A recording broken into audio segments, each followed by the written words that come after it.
What is up, everyone? This is part 2 of my review on One Piece 755 Man's World. Quite an astounding chapter of One Piece. Um, this is part 2 because part 1 cut off because of the nature of my camera. However, I'm pretty sure it's over 20 minutes long. So if anyone's gotten to the end of that one and wants to continue on with this one, feel free to do so. And if anyone just wants to start at part 2, go ahead. So we're on the last page of One Piece, and I just have to remark on a later chapter because of time I haven't been able to do chapters before this. But I just want to remark on one of the crazy things that was said by one of the flashbacks, which was when Don Flamingo met. Again, I forgot this guy's name. The guy with the weird hat and the weird abilities. I can look it up right now, but you guys know who I'm talking about. The guy with the zone ability and the swords. I'm just gonna look up worst generation One Piece. He's one of the worst generation. I'm doing all this work just to find this guy's name out. But I found that chapter very fascinating. At least that flashback part where it was literally like.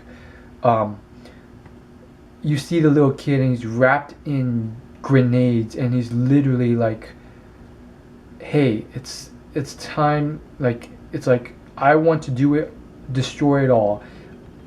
I was raised in a white city, and he's got these grenades. He's like, hey, don't touch me or I'm gonna blow. And he wants to meet Don Flamingo, who's just like relaxed and chill and just like watching and like, wow, who is this guy?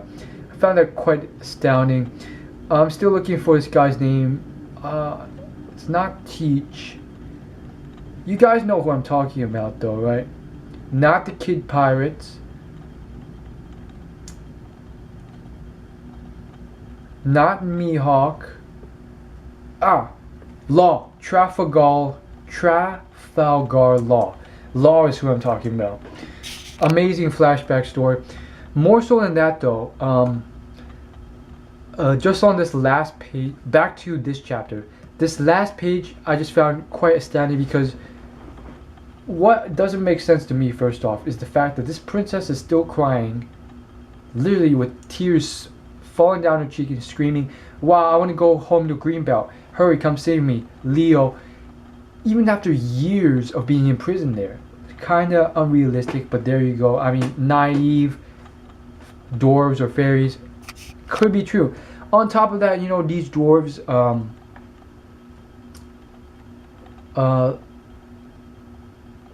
it's somewhat interesting because, I'm very curious to see what this princess's ability is.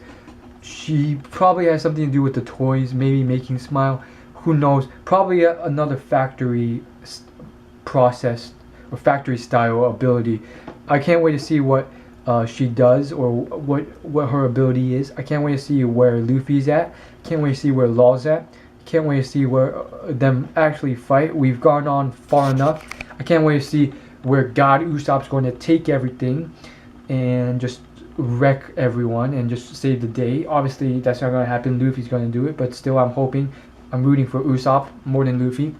And I want to see more of an extensive, more awesome fight with Zoro. So far, it just seems like Zoro has been creaming this person, Lord Pika. But at the same time, if he really creamed him, he would be done with this guy. So it doesn't really make sense. And then finally, I am curious as to this whole thing regarding this boss of the Smile Factory, who is now somewhat flabbergasted and swooning over Senor as well as Frankie. And at the same time, we don't know what's going to happen. Potentially, she may pull a Boa Hancock and fall in love with her enemy, that sort of thing, which, I just find hysterical. The most beautiful woman in the world, at least as far as the One Piece universe goes, falls in love with the most naive, innocent man ever, Luffy, who has no idea what's going on. Somewhat like Goku in Dragon Ball Z. Finally, I just want to say, give my rating out of 10 on this chapter. 1 being the worst, 10 being the best, 5 being average. I would rate this at a solid 7.24.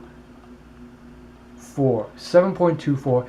The reason being, it's a solid chapter. It's not something I jump off my seat, scream about, say, oh my goodness, this is the most amazing chapter ever, so crazy. It was more of a setup chapter, small, subtle things going on, a lot of supporting characters. The plot's progressing, which is improvement compared to the other manga I'm reviewing currently, but still not so much. Compared to the other chapters, it's decent this week, but still not the best chapter in the world.